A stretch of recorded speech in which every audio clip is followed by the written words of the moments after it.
Buenos días a todos. Querido panel, muchas gracias por estar el día de hoy acá en Perú Energía Cusco.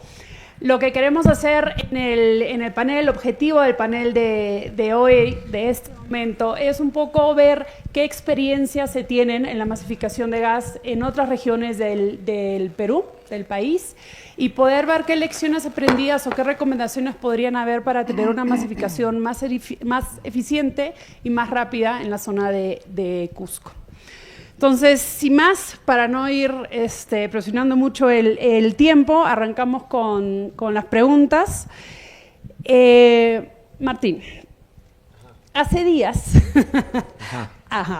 hace algunos días publicaron en las redes que habían alcanzado la conexión 2 millones en Lima y Callao. Felicitaciones. Más bien, quisiera que nos comentes cuáles han sido los principales desafíos que han tenido durante estos 20 años que tienen las concesiones de gas natural. Bueno, gracias Tiffany.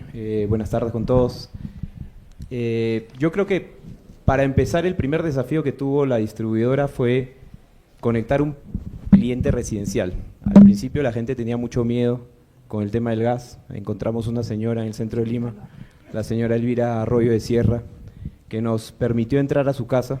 ¿Sí? Ella tenía un familiar que vivía en Europa, vivía en Inglaterra, y nos comentó justamente que ella no tenía miedo y que sí quería tener el gas, ¿no? Así que a partir de ella, que es un símbolo en verdad para nosotros en la compañía, pudimos tener lo que tenemos hoy día, ¿no? Que son 2 millones de usuarios, ¿no? Ese quizás fue el primer reto. El segundo fue cuando terminamos nosotros nuestras obligaciones, que fue allá por el año 2010, nosotros firmamos el contrato en el 2000, iniciamos operaciones igual que Camisea y que TGP en el año 2004, y en el año 2010 ya habíamos cumplido con todas nuestras obligaciones contractuales de redes y de clientes, y no había un mecanismo para poder seguir haciendo inversiones. Y ahí lo que se hizo desde el Estado fue justamente se creó la figura de los planes quinquenales de inversiones, con los cuales uno podía invertir, que esas inversiones se metan en la tarifa. Acuérdense que la tarifa no la calcula el distribuidor, la calcula Ocinermin, y esas inversiones al final, eso fue como un hito importante también para poder seguir creciendo en las redes de distribución de gas natural, pero eso vino apalancado con una cosa que es muy importante, seguramente ahora Alexandra también va a tomar ese tema, pero es la demanda, ¿sí?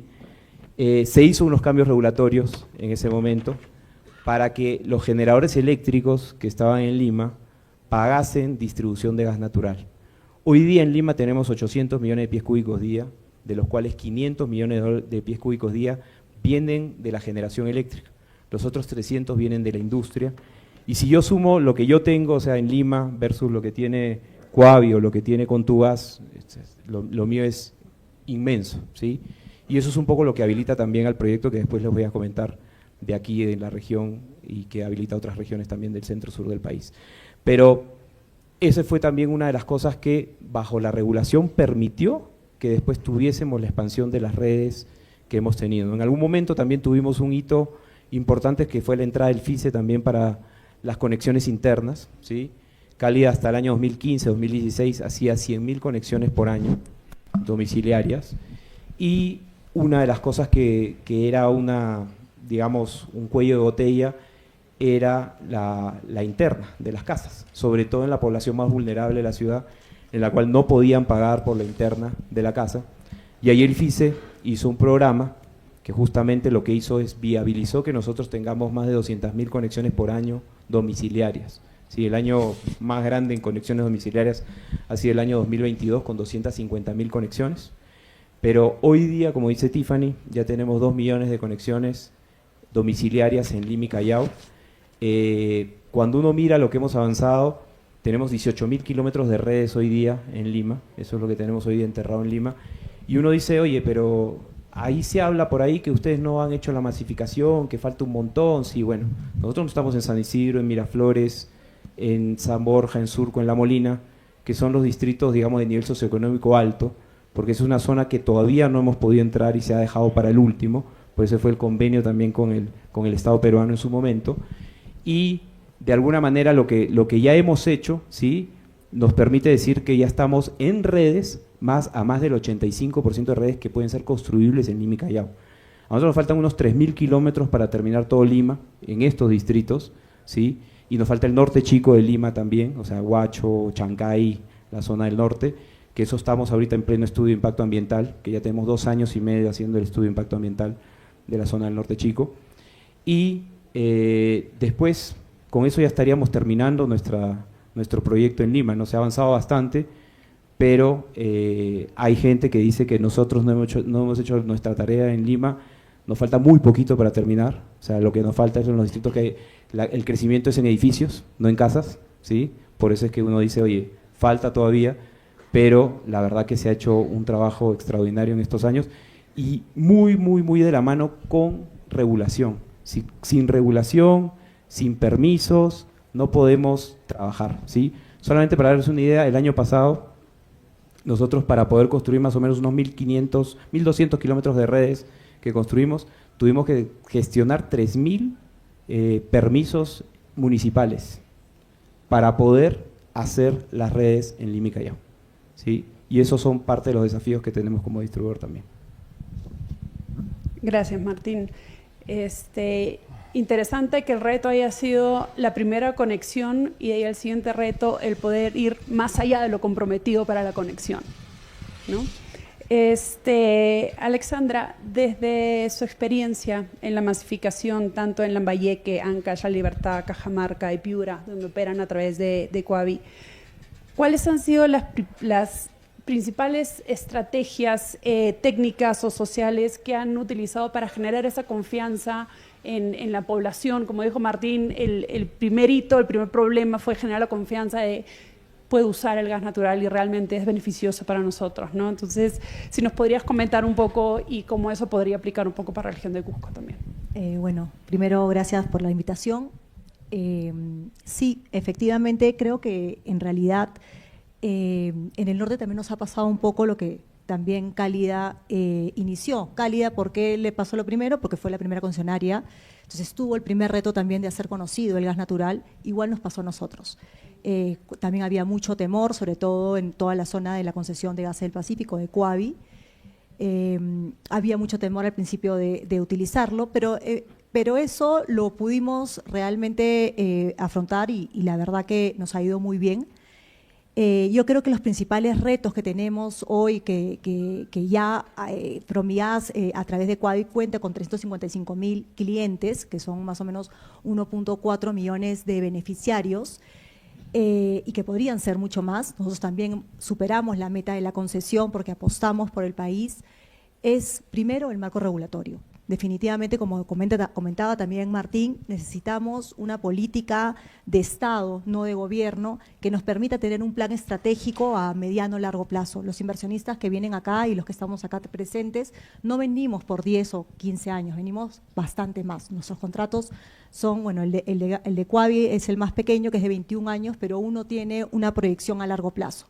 Entonces, uno debe tener, un inversionista debe tener cuanto menos una predictibilidad en la regulación, luego los primeros 8 años, que son, digamos, lo que el contrato, al principio los contratos de concesión establecen, y luego entra una revisión tarifaria por parte del regulador o fiscalizador, que en este caso es Socinarmin. Para ello es necesario prever y no debe ser un susto cada vez que entras a una revisión tarifaria. Porque lo primero que un inversionista pretende es cuando uno apuesta es que se le reconozcan sus inversiones realizadas. Eso como marco 1. Marco 2, nosotros tenemos el reto de la competitividad. Nosotros sabemos que actualmente las regiones no son competitivas porque existe el sustituto que todavía no lo hace y no le permite. Y eso a la vez se genera también por la falta de demanda, ¿no? Nosotros sabemos que la demanda está concentrada casi en 93% en Lima.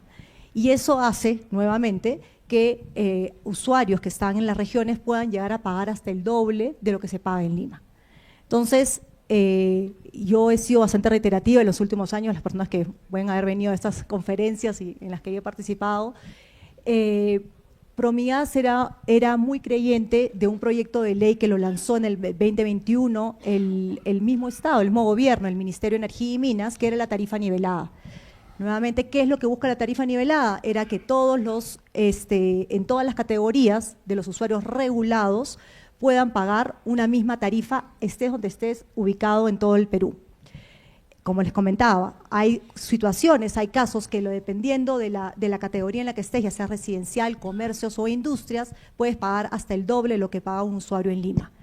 Entonces, lo que se hizo fue este mecanismo mecanismo de compensación que de alguna manera era un beneficio que se le daba al usuario final, al cliente final, que permitía dos cosas, que buscaba dos cosas, la tarifa nivelada. Por un lado, que los clientes que hoy consumen, que ya están conectados, que son en nuestra área son más de 400.000, puedan tener acceso a un servicio competitivo. Y luego, el segundo punto, que es el más importante, era que permitan a zonas donde no ha llegado todavía el gas natural poder ser asequibles y poder entrar con nuevas inversiones en nuevos concesionarios. ¿Qué es lo que pasó? Esta norma que tenía hasta un tope de regulados, que los beneficiarios iban a ser hasta todos los regulados, cuando llegó al Congreso, no sé si por falta de entendimiento o que han aprobado la ley solamente hasta una casa de 50.000 metros cúbicos. ¿Esto qué significa? En buena cuenta, que en realidad no va a haber un impacto, ¿no? Esa norma desgraciadamente no va a generar los beneficios de crear nuevas conexiones a nivel nacional. Pasarán oportunidades como la de ahora que tiene el Cusco con proyectos específicos, pero no se crea nuevamente este marco claro de atracción de inversiones a nuevos inversionistas en el resto de las regiones, y no se va a poder hablar de una masificación, que la masificación hoy realmente es eso, ¿no? O sea, lo que queremos es seguir creciendo los actuales participantes como nuevos participantes y que sean los mejores para el país. Entonces, nosotros abogamos todavía a que se impulse ya sea la tarifa nivelada o un mecanismo alternativo que permita este acceso a las nuevas concesiones. Gracias, Alexandra. Creo que uno de los principales retos que tiene las concesiones es justamente el tema de predictibilidad, ¿no? Para las concesiones hay mucha inversión inicial y hay compromisos con el Estado que se tienen que cumplir. Entonces, si no se tiene esa predictibilidad, los inversionistas al final pueden decidir vale la pena, no vale la pena, y eso un poco frena también este sistema de concesiones, ¿no? Juan Miguel, vamos contigo. Con tu gas ha logrado una cobertura de casi el 37% de usuarios residenciales en Ica. No sé si nos puedas comentar qué estrategias claves tuvieron en base a un poco a lo que ha comentado Martín, a lo que ha comentado Alexandra, sobre cómo han logrado este éxito y qué futuro deparan para la masificación de gas. Gracias, Tiffany. Gracias, Miluska, por la invitación. A ver, en primer lugar quiero referirme al hecho de estar en Cusco y el hecho de que después de 20 años de haber llegado el gas a Lima, Cusco no tenga gas todavía. Eso es imperdonable desde el punto de vista de políticas públicas. Y el problema es que hubo un mal diseño en la manera como se creó o se pensó que iba a haber masificación en Cusco y en otras regiones del sur. De hecho, si vemos en retrospectiva, la masificación de gas en el Perú ha sido básicamente un fracaso, salvo el caso exitoso de Lima, que es un caso sin duda de éxito, y la transformación de la matriz energética por la generación eléctrica, que es el gas en generación eléctrica.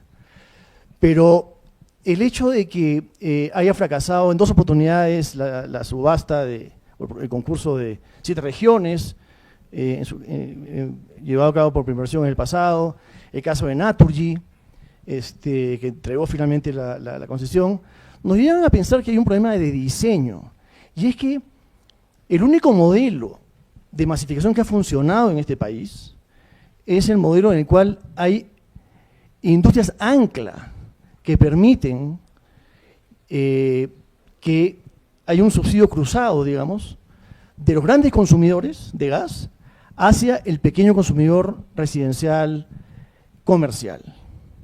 Para que tengan una idea, en el caso de Contubaja, que es el caso que conozco, tenemos hoy día 105.000 clientes residenciales conectados, entre residenciales y comerciales. Esos 105.000 clientes consumen menos de la 1/4 parte de lo que consume un solo cliente, que es la ciudad de Arequipa. Para que vean el tamaño de de la diferencia de consumos que ha permitido a empresas como Cálida basarse en grandes consumidores, unos cuantos pocos, que permiten de una manera financiar millones de conexiones domiciliarias y comerciales que son de consumo minúsculo. El reto para Cusco y para las regiones del sur, y en general para el resto del país, que no es Lima, es que tenemos que luchar con un problema estructural del país, que es el centralismo que tiene Lima. Centralismo no solamente político y de población, sino industrial. Entonces, cuando se piensa en que puede hacerse una concesión solamente para el Cusco, solamente para la región del sur, cuando no hay desarrollo industrial, eso está llamado al fracaso una y otra vez. Entonces, creo que la única solución para llevar el gas al Cusco, y a Ayacucho, y a Puno, es de alguna manera colgarse de las anclas que tiene Lima y que puede permitir llevar el gas en condiciones competitivas al sur, que es un poco el concepto detrás del proyecto de adenda de Cálida, que Martín explicará mejor que yo. Lo otro que quiero decir es que… ¿Aló? Ya. Alexandra mencionaba problemas de distorsiones regulatorias y de precios. Le doy un ejemplo más, el caso del GNB, que es un caso emblemático. El GNB, a diferencia de la gasolina, que vale lo mismo en todos sitios, ¿no? En Lima, en Ica, en Arequipa, un balón básicamente vale lo mismo, el GNB tiene precios diferenciados.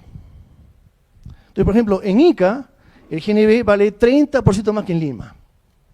Entonces, cuando yo agarro y digo, voy a fomentar la compra de buses, de camiones a gas natural, lo que va a pasar es que financio un bus y el bus viene a Lima, carga en Lima y luego se va a Ica.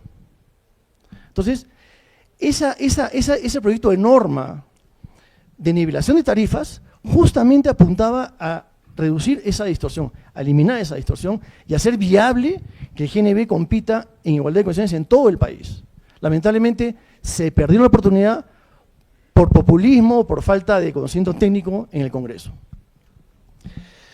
En suma, para no aburrirlos, creo que el fracaso de la política de masificación del gas en el Perú en los últimos 20 años, salvo Lima, repito, está ligado a problemas de diseño y temas regulatorios.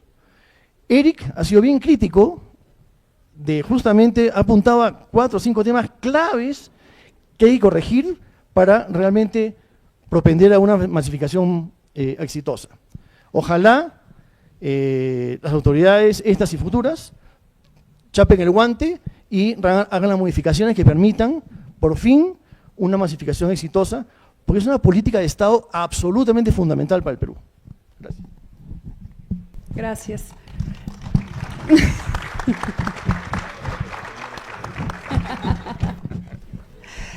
De acuerdo, es sector público, sector privado, de la mano, incentivando ese tipo de proyectos, modificando regulaciones y haciendo que la masificación se pueda dar en todas las regiones.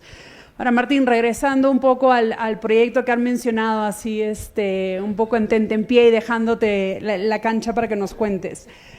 Sabemos que Cálida le ha presentado al Estado una propuesta de masificación en 7 regiones. No sé si nos puedas comentar un poquito al respecto. 5 minutos, ¿sí? Ajá. Bueno, sí, el proyecto fue presentado en noviembre del 2023, es decir, ya tiene año y medio. Si hoy día hubiéramos firmado en noviembre del 2023, ya tendríamos gas aquí en Cusco, ¿sí? El gobierno lo tiene ya priorizado. El gobierno viene trabajando en las revisiones, hemos tenido 3 revisiones de evaluación conjunta del proyecto. El proyecto hoy día está en etapa de evaluación técnica y financiera por parte de Proinversión, ¿sí? Proinversión tomó la batuta por encargo del MEF y eso, de ahí entiendo que están trabajando en esos informes, cerrándolos con el Ministerio de Economía y con el Ministerio de Energía y Minas, y una vez que se cierre ya es básicamente voluntad política. El proyecto está ahí, es un proyecto que va a traer el gas no solamente para la residencia, porque he estado escuchando también comentarios de que solamente es para las residencias, esto es para la industria, para el GNB, para los comercios, es para todo, ¿sí? O sea, eso que dicen que no, que es solamente para residencia, mentira, es para todo lo que esté en la ciudad y todo lo que tenga una línea de gas afuera en la puerta se va a conectar, ¿sí? ¿Por qué? Porque básicamente vamos a llegar a los precios que tenemos hoy en Lima, que son mucho más baratos que los combustibles sustitutos. Entonces eso hace que el proyecto vaya a ser viable. ¿Y cómo lo hacemos viable? Con lo mismo que acaba de hacer Juan Manuel, que es que tenemos una demanda importante, y esto es anexar regiones a la demanda importante de Lima para que puedan tener justamente las tarifas que hoy día tenemos en Lima. Ese es el proyecto, ¿no? ¿Qué más?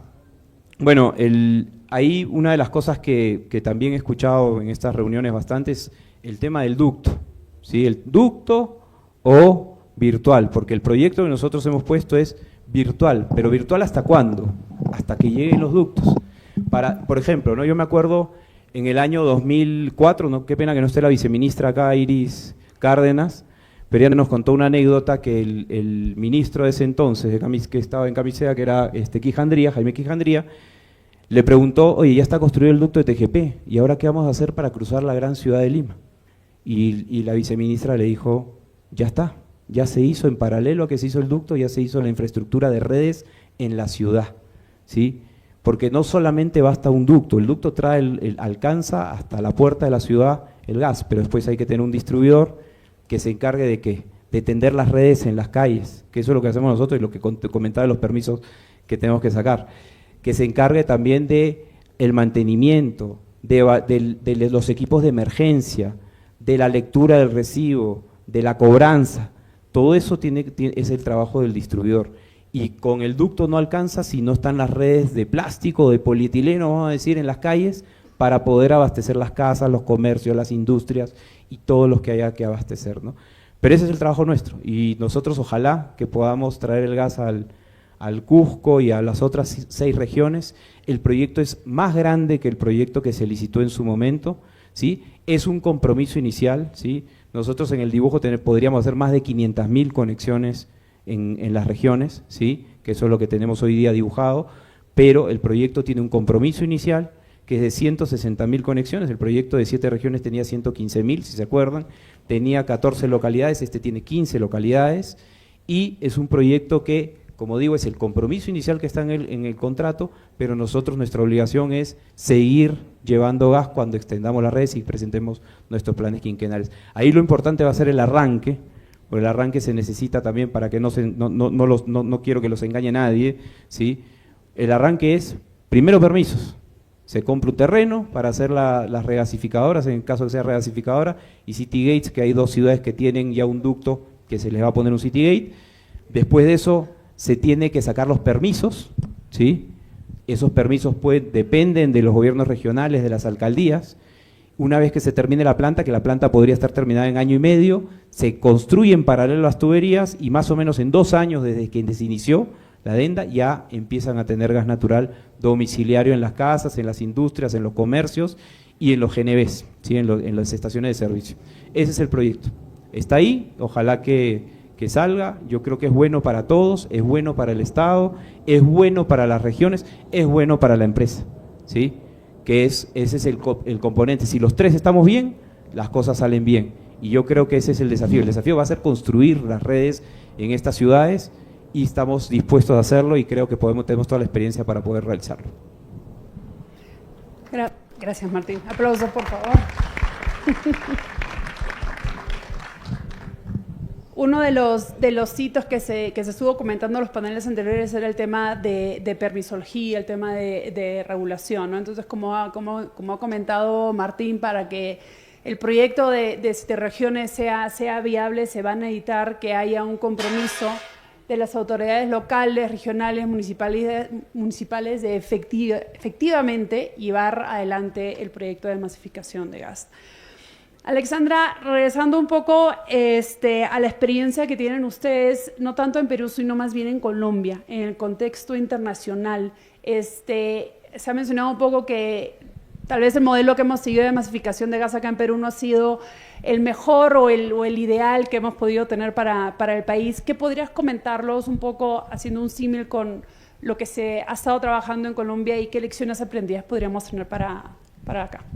Bueno, yo lo que considero es que primero es un tema o sea, es muy bueno tener referentes a otros países y más evidentemente son de la región, porque finalmente nuestra idiosincrasia, nuestras costumbres, nuestros territorios son muy similares. No obstante, tenemos que reconocer que sí hay grandes diferencias. En Colombia, cualquiera que ha ido puede haber ido a provincias desarrolladas como Barranquilla, Medellín, Cartagena, Cali, y vemos que tienen mucho más desarrollo, y es lo que volvemos a regresar, que las provincias que tenemos acá en Perú. Colombia es un país realmente descentralizado, ¿no? Vemos que tienen sus propias industrias, en temas de educación, en temas de industria, en cada una de las áreas o ámbitos económicos del país, realmente hay competitividad ahí. Entonces, eso es lo que yo creo que debemos primero ver, analizar qué podemos traer de allá hacia acá y hacerlo de la mejor manera. De hecho, Colombia tiene la tarifa nivelada, tiene una tarifa estampilla, cualquiera paga lo mismo. Entonces, y eso viene de hace muchísimos años. Entonces, acá no, cuando se trajo esa norma, el ministerio la propuso, en realidad no estaba inventando la pólvora, era una buena conducta que había resultado fuera y de hecho, incluso ya la habían incorporado en Cálida antes. Cálida tuvo su garantía de red principal que le ayudó, lo que ayudó a impulsar el desarrollo del gas natural cuando comenzaron en Lima porque le pasaba lo mismo, no había demanda y lo que se hizo era recoger o poder financiar, que todos los peruanos financiamos el ducto de Lima. Y está bien, y yo creo que tenemos que copiar las cosas que están bien. Cálida realmente ha sido un éxito. Se puede hablar de una masificación en Lima. Sí, efectivamente faltan zonas, pero es parte de eso. A lo largo uno voltea y dice, ¿qué hizo bien Cálida? ¿Tuvo suerte? Yo no creo que sea un tema de suerte. Tuvo una política clara, tuvo un panorama claro y sí, lo que sí ayudó es que tenía una política de Estado que ha ido creciendo, iba evolucionando con la concesionaria.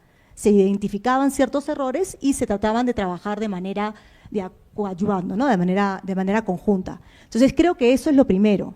Nosotros debemos tener una política estratégica clara de parte del Estado para las regiones ahora copiarlas y poder trabajar de manera conjunta. Otro que también lo mencionó Eric es el tema de los programas de apoyo que genera el Estado. No deben ser populistas ni deben ser digamos, a raíz de los gobiernos o los lobbies que se hacen los gobiernos. No, deben ser focalizados, realmente buscando la masificación, ¿no? También el año pasado, en un momento, escuchamos que decían que el FICE era realmente el que había masificado y que las concesionarias no éramos las que invertíamos. Y eso no es correcto. Eso no es correcto. Cuando se hablan de asociaciones público-privadas, estos contratos que son realmente importantes para poder desarrollar, el que invierte es el concesionario.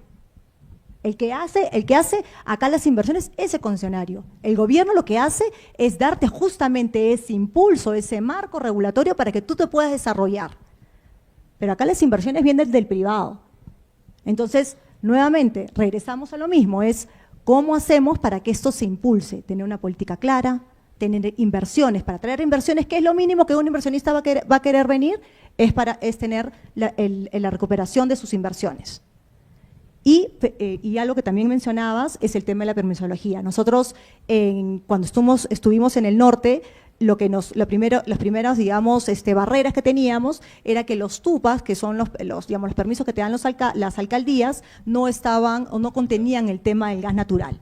Entonces es un reto que ahora va a tenerlo Cálida, ojalá, de verdad, para poder trabajar, digamos, con los gobiernos locales y regionales y que los plazos se cumplan, porque realmente es un servicio público y debe ser un servicio público, debe ser administrado de manera dinámica. Entonces todos los días, minuto a minuto, se deben estar conectando familias. Entonces yo creo que esos son los principales, digamos, tareas que tenemos que aprender, que creo que todas las conocemos, pero hay que realmente ponerlos en práctica y focalizarnos. Creo que ahorita hay muchos proyectos, todos muy interesantes, pero no están focalizados y todos de alguna manera están detenidos por el marco regulatorio que no nos está acompañando. Es un marco regulatorio muy antiguo y que tal vez en su momento la Ley Orgánica de Hidrocarburos es del año 2000, Entonces ya nos estamos quedando cortos y atrasados. Tenemos que ver el tema de las adendas, los plazos para poder renovar. Necesitamos garantizar la molécula del upstream para hacer nuevos proyectos. Se hablan de muchos proyectos a lo largo de, digamos, de toda la cadena y todos son muy interesantes,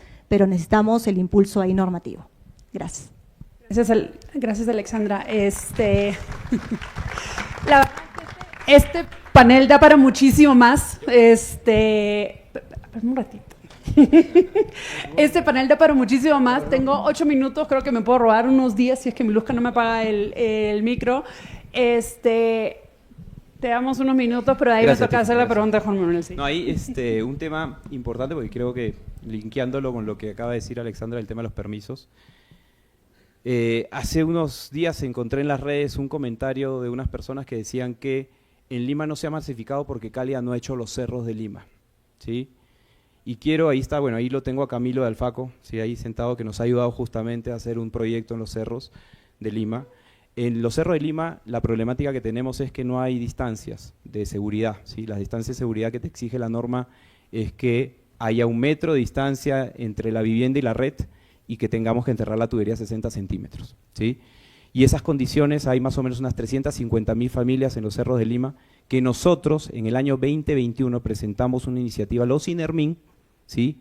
Con ingeniería que habíamos copiado de Colombia, que de alguna manera nos permitía hacer obras especiales para poder llevar gas a los cerros. Hasta ahora tenemos un solo proyecto aprobado, que es el que ha hecho el señor Camilo, 2 kilómetros de redes en uno de los cerros, en San Juan del Lurigancho, y la verdad que es todo un parto tratar de llevarle el gas a los cerros. Yo quiero llevarle a todos los cerros de Lima, pero la normativa no nos permite y cada proyecto es un desarrollo individual que Ocinermin tiene que pasar por Ocinermin, tiene que pasar por un estudio de sísmica, ¿sí? Si le dijera, el estudio de sísmica demoró 1 año para ese proyecto que hizo Camilo, ¿sí?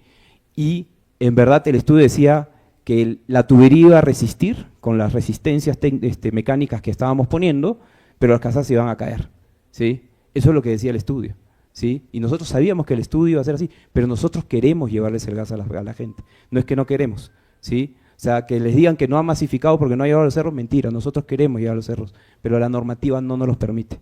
Eso también para aclararlo, porque me parece que es válido en esta instancia, con todos los especialistas del sector, decir estas cosas para que también se desmitifique algunas cosas que van surgiendo en redes y que van metiéndole palo a algo porque hay gente que no quiere que salga el proyecto, pues, ¿no? Gracias, Martín. Juan Manuel, un poco para ir cerrando el panel, ¿qué papel consideras que debería desempeñar el Estado en esta masificación, en esta descentralización, en este impulso del uso del gas natural, considerando de que efectivamente es una industria bastante regulada, ¿sí? Que tiene muchas consideraciones de seguridad y que tiene muchos tiempos de plazos largos de inversión? Sí, gracias. Alexandra ha tocado temas centrales en su última presentación, que no puedo dejar pasar. El rol del Estado. O sea, como se dijo en la mañana, la masificación es un matrimonio entre el Estado y el privado. El privado hace su parte y el Estado tiene que hacer su parte. El Estado, por ejemplo, tuvo un rol importante con el bonogás para financiar la instalación interna, porque el concesionario hace las redes externas y llega hasta la puerta de la casa. Pero nadie puede obligar al usuario residencial o comercial a conectarse. Y una conexión interna vale $350, número precisos. Entonces, el Estado a través del bonogás financió a 10 años con 0 tasa de interés esa instalación y generó miles y miles de instalaciones internas en Lima y también en Ica. Este año bonogás desapareció y las instalaciones internas se me han caído a 0. Entonces, creo que el Estado tiene un rol importante ahí de promover ese tipo de obras y de consumo. Por supuesto, el Estado también tiene que promover a los grandes consumidores, la famosa petroquímica, ¿no? Que desde el año 2005 yo escucho que ya llega la petroquímica y hasta ahora no llega. Y mi tubo está, de hecho, mi tubo está listo en Ica para la petroquímica, pero el terreno de Marcona resulta que no es terreno del Estado, sino de un privado. Ojalá. Pero la petroquímica es un desafío muy importante que implica a varios agentes y después de 20 años seguimos vendiendo la historia que viene la petroquímica y no viene. La regulación y los permisos que mencionaban mis colegas. La permisología es totalmente asfixiante, pero no solamente la del Estado, el EIA, el CIRA, etcétera, sino que hoy día los municipios son tal vez el principal obstáculo para avanzar más rápido. Entonces, viene un municipio y no te da permiso para avanzar en tu obra en la vía pública. Entonces, ¿qué hace el concesionario? Se va a otro barrio, a otro distrito donde sí puede trabajar. Pero viene Oceanmin y te multa, pues no has cumplido tu plan. Entonces, bueno, Martín podría escribir 2 tomos de ejemplos de esos, de multas francamente irracionales. Y luego, el tema que es fundamental, reconocimiento de inversiones. Supuestamente, el inversionista viene, invierte y espera que la regulación reconozca la inversión. Entonces, por ejemplo, en mi caso, con Tuas, por contrato de concesión yo estoy obligado a hacer 2 centros de control. Uno, el principal, y uno de backup. Construí mis 2 centros y el regulador no me reconoce el segundo. ¿Por qué?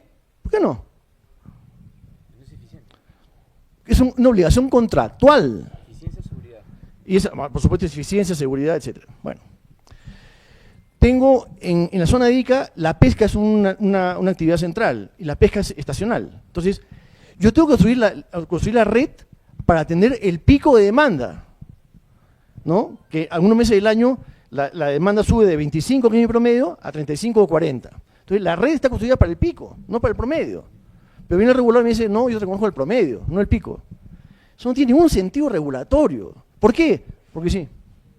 Entonces, como eso, podríamos hacer 2 tomos, como te digo, de temas, que lo que hacen es generar una percepción de riesgo regulatorio realmente muy, muy relevante. Porque lo que está haciendo el Estado a través del regulador, ¿no?, es obligarte a invertir al concesionario a pérdida o a una tasa de rentabilidad muy baja. Entonces, es un tema central en cual el Estado tiene que recapacitar y dar realmente una regulación justa y unos permisos y unas multas que se ajusten realmente a una racionalidad de lo que debe suceder en una concesión sana y una convivencia sana entre el Estado y el sector privado. Muchas gracias, Juan Manuel. Juan Miguel, perdóname.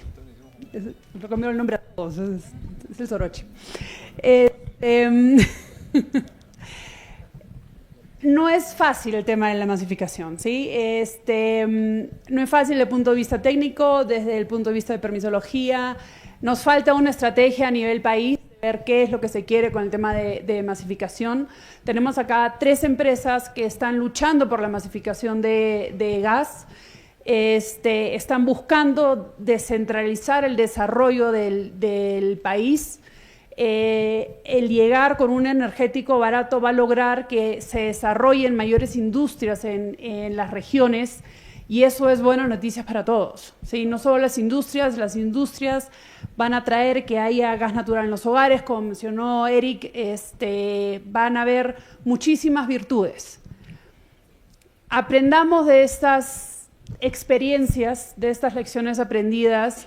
Les pediría que por favor pongamos todos el hombro para que podamos continuar con esta masificación de gas natural, que no demore otros 20 años, alineemos las estrategias que necesitamos desde el sector público, desde el sector privado y logremos que por fin tengamos una masificación tanto en Cusco como en el resto de las regiones. Y más bien un aplauso por favor para el panel y muchas gracias a todos.